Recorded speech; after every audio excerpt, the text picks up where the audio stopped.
ونعوذ بالله من شرور أنفسنا ومن سيئات أعمالنا، من يهديه الله فلا مضل له ومن يضلل فلا هادي له، وأشهد أن لا إله إلا الله وحده لا شريك له، وأشهد أن محمدًا عبده ورسوله.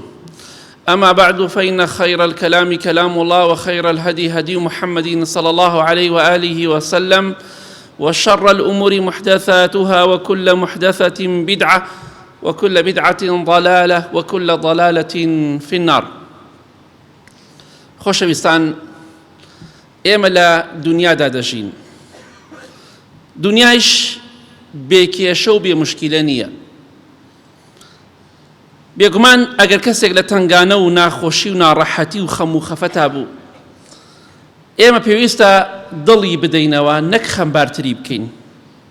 ئاینی پیرۆزی ئیسلام فێرمانی کردووە کەسێک خەمبار بوو، کەسێک بێتاقەت بوو، کەسێک کێشەی هەبوو، کەسێک لە تەنگانە و ناخۆشی و ناڕەحەتیە بوو، ئێمە هەوڵ بدەین بە پشتیوانی خوا دڵی بدەینەوە، دڵخۆشی کەین. پێغەمبەری خوا دەفەرمێ صلی الله علیه وسلم، گەورەترین کردەوە بەلای خوای پەروەردگارەوە، خۆشەویستترین کردەوە، ئەحەب الأعمال إلى الله سرور تدخل على مسلم. خۆشەویستترین کردەوە بەلای خوای گەورە ئەوەی دڵی مسلمانێک خۆشکەی، خۆشی بخەیتە دڵی مسلمانێکەوە، نەک خەم و پەژارەکەی زیاد بکەی. بۆیە هەندێک کەس خوای گەورە یارمەتی داوە، کاتێک کەسێک کێشە مشکلەی هەبێ دڵی ئەداتەوە، دڵخۆشی دەکات، هێوری دەکاتەوە. هەندێک کەسی شەیە، زۆربەی خەڵکیش یەک مشتێ خوێی پێیە، کاتێککە تۆ برینێکت پێ ئەچێ خوێەکە ئەکا بەوان برینەکەی تۆوە، بۆی زیاتر ئازار بچێشی، زیاتر لۆمەتەکە، بۆ وات کرد، بۆ وات کرد، بۆ وات کرد، تازە کردم تەواو ڕۆشت. پێغەمبەری خوا صلی الله علیه وسلم لە حەدیثێکی صحیحی سونەنی ترمذیە هاتووە، جابری کوڕی عەبدوڵڵاه ڕەزا و ڕەحمەتی خوای پەروەردگاری لێبێ دەفەرمی پێغەمبەری خوا صلی الله علیه وسلم گەیشت بە من دوای غەزای ئوحود. دەفەرمی بێتاقەت بووم، خەمبار بووم. فەرمووی ئەی جابر، مالی ئەڕاکە منکەسیرە، بۆ ئەتبینم بێتاقەتی، خەمباری، خەم و پەژارە دەم و چاوتی داگرتووە، بۆ بێتاقەتی. بزانە کێشەکەی چیە؟ یەکسەر مەڕۆک ژیە، بزانە هۆکار چییە؟ بێتاقەتە. مشتە خوێەکە مەکە بانبرینەکەیە، بەڵکو دڵی بدەرەوە. ئەویش فەرمی ئەی پێغەمبەری خوا صلی الله علیه وسلم، باوکم عەبدوڵڵاهی باوکم شەهید بوو، ڕەزای خوای لێبێ، لە غەزای ئوحودا، و کۆمەڵێک خوشک و ئەوانەی بۆ من بەجێ هێڵاوە، وە قەرزاریشە باوکم، کۆمەڵێک قەرزیشی بۆم بەجێ هێڵاوە، کۆمەڵێک خوشکیشم بەسەرا کەوتووە، و مردنی باوکیش لەولاوە بوەستێ، کە چی موسیبەتێکە، موسیبەتێک گەورەیە. ئەمجا باوکشم قەرزارە، هەنێ خوشکی بۆم بەجێ هێڵاوە، بەڕاستی ناخۆش، بێکەس بووین ئێمە، بێگەورە بووین، بۆیە بێتاقەتمی پێغەمبەری خوا صلی الله علیه وسلم. فەرمووی ئایا مزگێنیت پێ بدەمە ئەی جابر، کە باوکی تۆ عەبدوڵڵاهی کوڕی حەرام ڕەزا و ڕەحمەتی خوای لێبێ، کە یەکێکە لە حەفتا شەهیدەکەی ئوحود، پێت بڵێم دوایەوەی کە باوکت مرد، شەهید کرا، چۆن گەی بە خزمەتی خوای گەورە؟ خوای گەورە چۆن پێشوازی لە ئەو عەبدەی خۆی کرد کە عەبدوڵڵایە، بەڕاستی عەبدوڵڵا بوو، ڕەزا و ڕەحمەتی خوای لێبێت. بەڵێ، فەرمووی وتم ئەی پێغەمبەری خوا صلی الله علیه وسلم، بەڵێ پێم بڵێ، خوای گەورە چۆن پێشوازی لە باوکم کرد؟ من بۆ بە باوکم بێتاقەتم، ئێمە بێگەورە بووین. فەرمووی خوای گەورە و میهرەبان، پێغەمبەری خوا فەرمووی صلی الله علیه وسلم، ئەمە دڵدانەوەی پێڵێن، ئەمە مزگێنی خۆش، لە جیاتی مشتی خوێ ئەکەی بان برینەکەیە دڵی خۆشکە. فەرمووی خوای پەروەردگار لەگەڵ هەر کەسێکا قسەی کردبێ، ئیلا بربەستێک هەبووە، پەردەیەک هەبووە بۆی ئەو کەسە خوای پەروەردگار نەبینێت. بەڵام خوای گەورە و میهرەبان لە دوای شەهیدکردنی باوکت گەشتە خزمەتی خوای پەروەردگار، خوای گەورە و میهرەبان بەبێ پەردە، بەبێ بربەست لەگەڵ باوکی تۆ قسەی کرد. واتە دوای شەهید بوونی خوای گەورەی بە چاوی خۆی بینی کە لە بەهەشتا خەڵکی دەبینرێ ڕۆحی شەهید لە بەهەشتایە. خوای گەورە میێرەبان فەرمووی ئەی عەبدەکەم، ئەی عەبدوڵڵا، چی ئاواتێکت هەیە پێم بڵێ، تەمەنای چیەکەی، چیت ئەوێ پێم بڵێ. ئێمە زۆر جێماوین، خواناسان پیاوچاکان ئەمە پاداشتەکەیانە. بۆی ئینسانێک خوا بناسێ و ڕێگای خوا بگرێ، خوا ئاوها ڕێزی لێگرێ.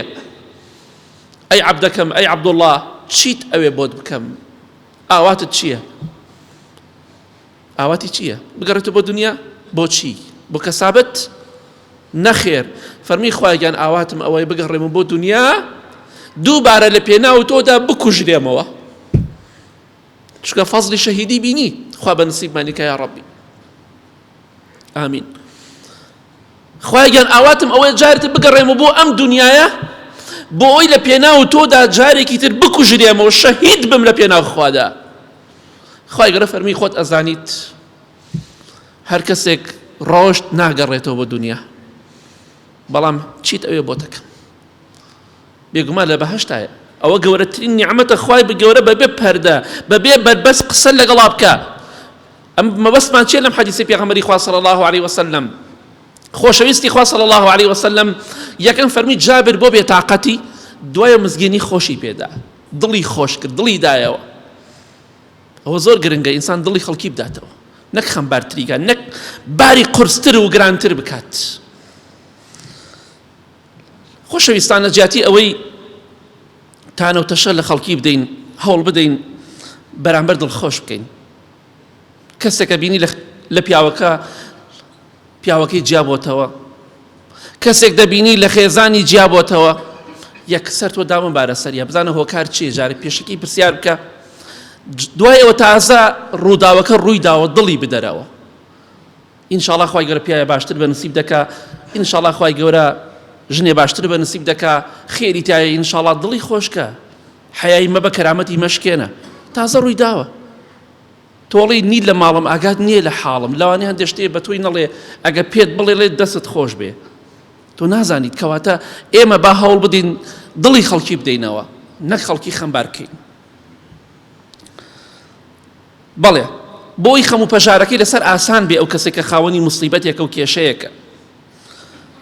لە حەدیثێکی صحیح داهاتووە لە صحیحە، یەکێ لە سەحابەکانی پێغەمبەری خوا صلی الله علیه وسلم، بشری کوڕی عەقرەبە، بیشر ڕەزای خوای لێ بێ دەفەرمێ باوکم لەگەڵ پێغەمبەری خوادا صلی الله علیه وسلم لە یەکێ لە غەزاکاندا بوو، شەهید کرا باوکم، ئوستوشهیدە، شەهید بوو.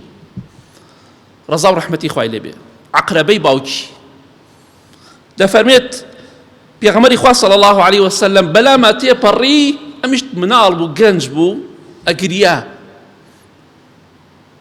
کەسێ ئەگری فرمێسکەکەی بۆ بسەڕا، فرمێسکەکەی زیاد مەکە،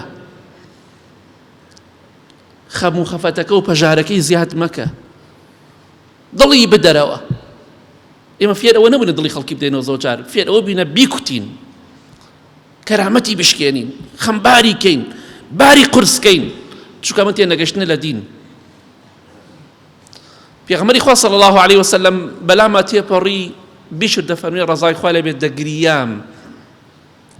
پێغەمبەری خوا فەرمی صلی الله علیه وسلم یا حەبیب ما یبکیک ئوسکوت، ئەی خۆشەویستەکەی من بۆ دەگریت؟ بێدەنگ بە، بێدەنگ بە، مەگری. دەی دەسێ بێنە سەریا، هەتیوێکە دەسێ بێنە سەریا. ئێمە کێشەکانمان ئەوەیە ئەڕۆینە ماڵی هەتیوێک ئەمەندە بە تەقوان، ئەڵێ عەبدوڵای کوڕی مبارەکین، ئەڵێ سۆفیانی ثەورین، لە بازاڕی خراپ هەبێ بەس ئێمەی، خوانە ناس و حرام خۆر هەبێ ئێمەی، وەڵا ناخۆم ئەو حرامە. ئەی لە بازاڕە ئەو هەموو غەشە حرام نیە تۆ دەکەی؟ لە کەسابەتە ئەو هەموو غەشە دەکەی حرام نییە؟ دڵی مناڵەکە پڕەکە لە خەم و خەفەت و پەژارە، ئافرەتە بێوەژنەکە دەچەوسێنێتەوە، وەڵام من نانی ماڵی ئێوە ناخۆم حرامە. بەچی بەڵگەیە حرامە؟ قسەی نەنکتە، کوارە دیناشتی وهاتووە. ماڵی هەتیو بە حرامە کاتێکە بە زڵم بیخۆی. ئەی نازانی پێغەمبەری خوا فەرمی صلی الله علیه وسلم گەورەترین کردەوە بەلای خواوە ئەوەی دڵی موسڵمانێ خۆشکەی، دڵی ئەو بێوەژنە خۆشکە، خواردنەکەی بخۆ. چایت بۆ دێنە چایەکەی بخۆ. وەڵای کاتی خۆی بیرم لە کاتی گرانیەکە پارە ئاسنەکە هەبوو، خەڵکە بوو خوا ئاگادارە لەو مەیانە گوێی خەڵکێ بڕی، ئەوەندە خراپ بوو. ئەڕۆشتە ماڵی هەتیبن چایەکی خوارد، دینارێکی کرد ناو ژێر پیاڵەکەەوە، چایخانەیە. ئەم جاژنەکە دەسێت کرد بە گریانەکەم ناڵەکانە، وەڵا خەڵکی بێزی دێن خواردنی ئەمە ناخوا شتی ئەمە ناخوات. ئەمە تەقوا نییە، ئەمە خراپەکاریە، ئەمە دڵدانەوەی خەڵکی هەتی و فەقیر و هەژار و بێوەژن نییە. دڵیان ئەدەیتەوە، دڵیان بدەرەوە، خەفەتیان مەدەرێ. پێغەمبەری خوا صلی الله علیه وسلم بشری کوڕی عەقرەبە ڕەزای خوای لێ بێ دەفەرمێ لە حەدیثێکی صەحیحدا بەلاما تێپەڕی دەگریام، بەڵێ فەرمووی بۆچی دەگریت خۆشەویستەکەم، بۆ دەگریت؟ بۆ بێتاقەتی. دڵی ئەداتەوە. فەرمووی ئەی پێغەمبەری خوا صلی الله علیه وسلم خۆت ئەزانی باوکم کوژرا و شەهید بوو، بۆیە بێتاقەتم، بۆیە دەگریم، بۆ باوکم دەگریم.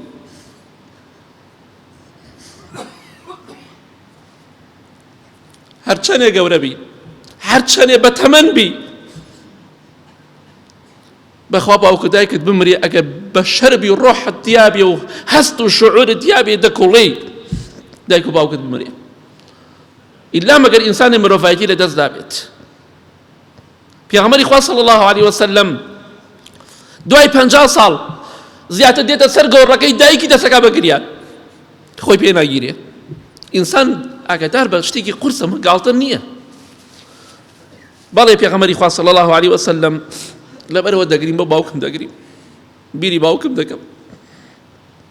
پێغەمبەری خوا صلی الله علیه وسلم نەیفەرموو عەیب ناکەی لە خۆت دەگریت، بەسە عیب نییە برا گریان بۆچی عیبە؟ پێغەمبەری خوا فەرمی صلی الله علیه وسلم ئەما تەرضى ئەن ئەکوونە ئەنە ئەبووکە وعائیشەة ئومک، ئەی بیشر ڕازی نابی من باوکت بم و عایشە دایکت بێ؟ ئەها سەی ئەو دڵدانەوەیەکە. ڕازی نابی، ئەوە گەورەترین دڵدانەوەیە.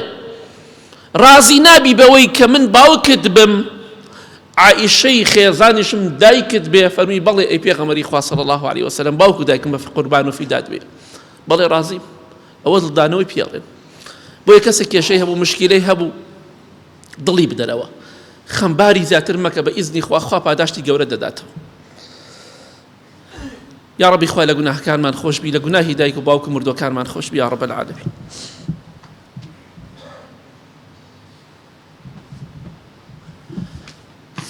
الحمد لله والصلاة والسلام على رسول الله وعلى آله وصحبه ومن والاه. خۆشەویستان، دڵی فەقیر و هەژارەکان خۆشکەین، دڵیان بدەینەوە ئەوانەی کە فەقیر و هەژارن، ئەوانەی کە شکڵ و شێوەیان پێی دەڵێن جوان نییە. خوا وا دروستی کردووە، تۆ ئازایەتی خۆت نییە جوانتر و خۆستری، باڵات جوانترە، دەم و چاوت جوانترە، هیچ ئازایەتی خۆت و دایک و باوک تشتیتان نییە. فەزڵی خوایە و تەنها خوا وا دروستی کردوتە. هو الذي يصوركم في الأرحام كيف يشاء. خوای گەورە ناو ڕەحمی دایکدا ئاوای تۆ دروست کردووە، ئازایەتی خۆتی تیان نییە، قارەمانی خۆت نییە. ئەو کەسانی کە فەقیر و هەژارن، ئەو کەسانی کە شکڵ و شێوەیان ناو خەڵکیان زۆر پێی ناوترێت جوان، ئەوانەی کە جلوبەرگیان جوان نییە، ئەوانەی کە خانوو سەیاریان وەکو تۆ جوان نییە، ئەوانەی کە ژنەکانیان وەکو تۆ جوان نییە، مێردەکانیان وەکو تۆ جوان نییە، ئەوانەی کە کەشخەنین، شتی کەشخەیان نییە، گاڵتەیان پێ مەکە، لەوانەی خوا خراپترت بەسەرا بێنێ. بەڵکو دڵی بدەرەوە، بەڵکو یارمەتی بدە، دڵخۆشی کە. ئەمە کارەساتە. تۆ بە خێزانەکە دەڵێ من کێ بە تۆ ڕازی ئەبێ، بە مێردەکە دەڵێ کێ من نەبێت کێ بە تۆ ڕازی ئەبێ. ئەمە پشتی شکانەوە تۆ. ئەمە قسەیەکە لەبیر ناکرێ بە ئاسانی، زۆر ناخۆشە. کەواتە ئاگادار بین خەڵکی مەشکێنەوە لەبەر ئەوەی شکڵ و شێوەی جوان نییە، یاخود شتەکانی جوان نییە کە خوا پێی داوە. با بزانین پێغەمبەری خوا وەکو من تۆ بوو صلی الله علیه وسلم، حاشا حتا بڵی جوان و قۆز بوو، سەلامی خوای لەسەر بێ، حتا بڵی لە هەموو لایەکەوە بێعیب صلی الله علیه وسلم، بەڵام قەت خۆی فش نەکردو بەسەر خەڵکیە، چونکە ئینسانی ئیماندار وان نییە. یەکێک لە سەحابەکان ناوی زاهیری کوڕی حەرام بوو، زاهیری کوڕی حەرام ڕەزای خوای لێ بێ. ئەم پیاوە پیاوێکی لادێی بوو، لادێی لە لادێ دانیشت، لە گوند دانیشت، لە گوند نشین بوو.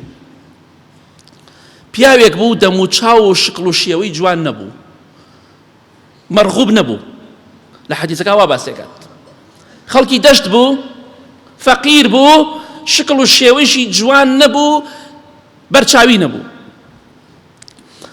بەڵێ ڕۆژی هات پێغەمبەری خوا لە ماڵ نەبوو صلی الله عليه وسلم هات بۆ بازار خواردنوشتی پێبوو خواردنەکانی بفرۆشێ خەڵکی دێ ئەهاتن خەڵکی گوندەکان لە شارە شتەکانیان نەفرۆشت و ئەڕۆشتن و شتیان نەکڕی پێغەمبەری خوا صلی الله عليه وسلم زاهیری کوڕی حەرامی بینی لە بازارە چوو لە پشتەوە سنگی گرت باوشی پیا کرد لە پشتەوە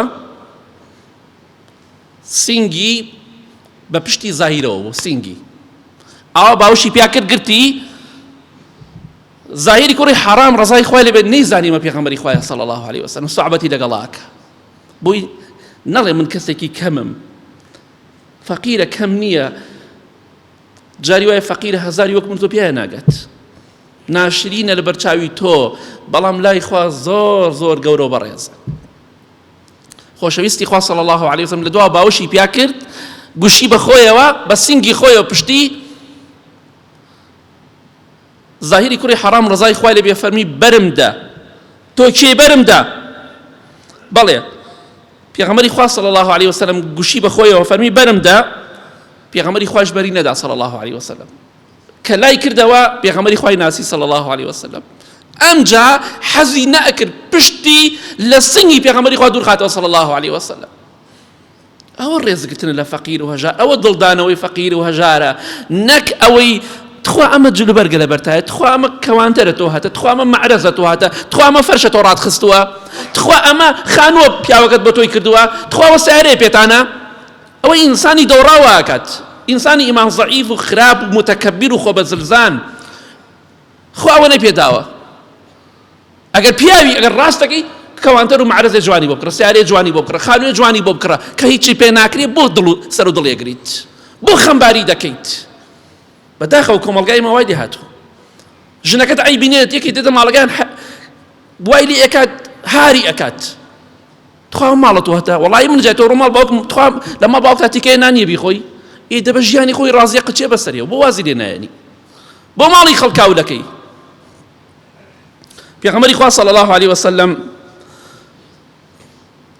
کە ئەوەی بەو شێوە ئەو سوحبەتەی لەگەڵا کرد ئەم زۆر دڵی خۆش بوو ئەمجا پێغەمبەری خوا صلی الله عليه وسلم بۆکو سوحبەتێ هاواری کرد لە بازاڕە فەرمی کێ ئەم عەبدە ئەکڕێ کێ ئەم عەبدە ئەکڕێ کێ مشتەریە عەبدە بکڕێ سوحبەتێک ئەویش وتی ئەی پێغەمبەری خوا صلی الله عليه وسلم وەڵاهی دیارە تۆ من بە کەسێکی کەمەزانی بۆ یاڵی کێ عەبدە لە من ئەکڕێ فەرمی نەخێر والله تۆ کەم نیت تۆ لای خوا زۆر گەورە و بەڕێزی هەر بۆ سوحبەت و خۆشی وا دەڵێ ئەینا من چۆن تۆ دەفرۆشم ها سوحبەتەکە ئینسان سوحبەت بێگومان هەموو کەسێ عەبدی خوایە یعنی سەیریکە فەرمی والله تۆ کەسێکی کەم نیت تۆ لای خوای گەورە زۆر گەورەی زۆر بەڕێزیت ئەها دڵی دایەوە دڵی خۆش کرد یعنی خۆشەویستی خوا صلی الله عليه وسلم باوشی پێیاکە سوحبەتی لەگەڵاکە بۆی نەڵێ ئەمە من کەسێکم موسڵمانێکم خەڵکی حەزی بە شقڵ و شێوەم نییە فەقیر و هەژار و داماوم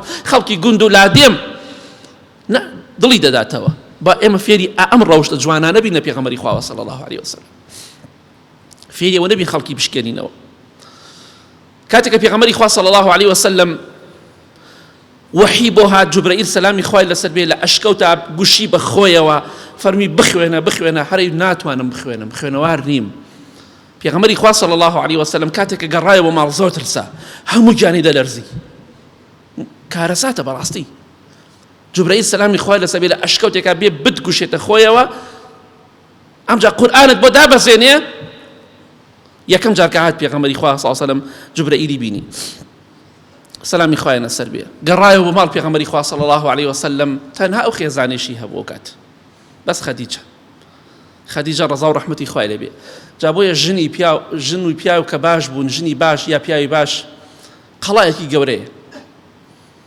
لە کاتی ناخۆشیە یارمەتی دەرت بێ مصیبەتێکت توش بوو ژنەکەت یارمەتی دەرت بێ مصیبەتێکت توش بوو پیاوەکەت یارمەتی دەرت بێ غەڵەتێکت کرد یارمەتی دەرت بێ نەک بتشکێنێتەوە نەک حەیات بەرێ کەرامەتت بشکێنێ ئەوە ڕێز و خۆشەویستی پێوترێ ئەوە ڕێز و خۆشەویستی نییە ژن لە ناو خەڵکا پیاوەکەی ئەشکێنێت و پیاو ژنەکەی ئەشکێنێتەوە، ئەو پێنانە ڕێز و حرمەت. ئەو بەڵگەی لەسەرەوەی ئەو ژن و بێدایەتیەوە فاشلە، بۆیە یەکتری دەشکێننەوە. ئەینا چۆن دڵت دێ هاوڕێ و خۆشەویستی خۆت بشکێنیتەوە ئەگەر خۆشت بێ و هاوڕێی تۆ بێت، بەڵام دیارە ڕقت لێدی بۆی ئەناو خەڵکای دەشکێنیتەوە، بەڵگەی لەسەرەوە. پێغەمبەری خوا صلی الله علیه وسلم هاتەوە بۆ ماڵ فەرمی خەدیجە دام پۆشە ژانی دەلەرزی چۆن دەڵێت تاو لەرز گرتە بووی سەلامی خوای لەسەر بێ فەرمی دام پۆشە. خەدیجە ڕەزا و ڕەحمەتی خوای لێ بێ دایپۆشی، پێغەمبەری خوای داپۆشی صلی الله علیه وسلم هەتاکو ترسەکەی نەما، زۆر ترسا پێغەمبەری خوا صلی الله علیه وسلم. ئەمجا فەرمی والله ئەی خەدیجە ترسام لەوەی تیا بچم، ترسام بمرم، حتا لە نەفسی خۆم ترسام، ئەوەندە ترسام لەو ئەشکەوتە شتێکی ئەوەم بەسەر هات، بەسەراتەکەی باس کرد، ترسام ڕۆحم دەرچێ، بەڕاستی کارەسات بوو، چونکە نازانێ ئەمە وەحی خوای گەورەیە. چونکە کاتێک پێغەمبەری خوا ساسم وەحی بۆ دەهات زۆر بە توندی دەیکرد، یعنی جانی دەلەرزی جاری وا بوو، جاری وا بوو عارەقێ زۆری دەکرد، قورس بوو بەڕاستی. قورئان بەو شێوە بۆ ئێمە دابەزیوە، ئێمەش بە قسەی قورئان ناکەین. بەڵێ پێغەمبەری خوا صلی الله علیه وسلم کاتێک وای فەرموو خەدیجە فەرمی والله لا يخزيك الله أبدا، مەترسە خوای گەورە قەت تۆ سەرشۆڕ ناکە، والله قەت خوا تۆ سەرشۆڕ ناکە. نەیفەرموو تۆ پیاوی عیب ناکەی لە خۆتە ترسی، ئەمە چییە؟ عیب ناکەی لە خۆ ترساوی، پیاوێ باوشی پیاداگرێت ترساوی، ئەها ژنی خراپاوە، ژنی باشی دڵی پیاوەکەی داتەوە، ترساوە تەواو.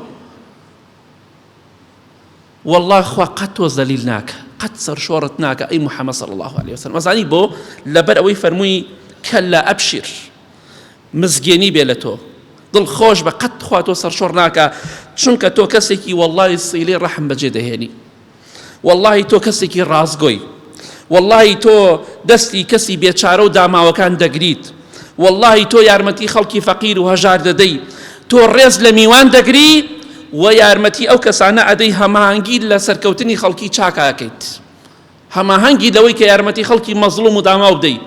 ئەم هەموو سیفەتە جوانت تایە، خوا قەت تۆ زەلیل ناکە، مەترسە. ئەها دڵی دایەوە بۆ ئەوەی کە دڵخۆش بێت، مەترسە ئینشاءڵڵا تۆ هەموو سیفەتە جوانت تایە بۆ ترسی، قەت خوا تۆ سەرشۆڕ ناکات. ئەوە زۆر گرنگە، دڵی یەکتری بدەینەوە، ئافرەتان دڵی پیاوەکانیان بدەنەوە، پیاوەکان دڵی خێزانەکانیان بدەنەوە، ئەوە زۆر گرنگە. ئەو کاتە ئینشاءڵڵا ژیانێکی خۆش لەناو ئێمەدا دروست دەبێت. لە کۆتاییدا دەڵێم کەسێک مشکلەی هەبوو، کێشەی هەبوو، خەفەتی هەبوو، ناڕەحەتی هەبوو، مەیشکێنەوە، دڵی بدەرەوە، دڵخۆشی کە هەر کەسێکە بإذن خوای گەورە توی سەرکەوتووەکە و دڵخۆشت دەکات. اللهم اغفر للمؤمنين والمؤمنات والمسلمين والمسلمات الأحياء منهم والأموات من أهل السنة والجمعة والجماعات. يا ربي خوای شفای نەخۆشەکانمان بدەی، بەتایبەتی ئەوانەی داوای دوعای خێریان کردووە. یا ربی خوای هێمنی و ئارامی وڵاتمان بپارێزی، خوای گیان وڵاتمان لە دەرد و بەڵا و کێشە و مشکلە و زوڵم بەدوورکە یا رب العالمین. خوای گیان هەر کەسێک سەرخەری ئیسلام و مسلمانانە یا ربی خوای سەری بخە، هەر کەسێکیش هەوڵی ئەوەدا ئیسلام و مسلمانان لەناو بەرە یا ربی خوای بە گەورەی خۆ لەناوی بەرە یا رب العالمین. خوای گیان هێمنی و ئارامی وڵاتمان بپارێزە، خوای گیان ڕەوشتی جوانمان زیاتر تیا بێت، لە ڕەوشتی ناشرین بە دوورمان کە لەو کەسانەمان بگێڕە، بەردەوام دڵی خەڵکی خۆش بکەین، لەو کەسانەمان مەگێڕە خوای گیان کە دڵی خەڵکی خەمبار و بێتاقەت دەکەن. آمين آمين آمين وصلى الله على محمد وآله وصحبه أجمعين.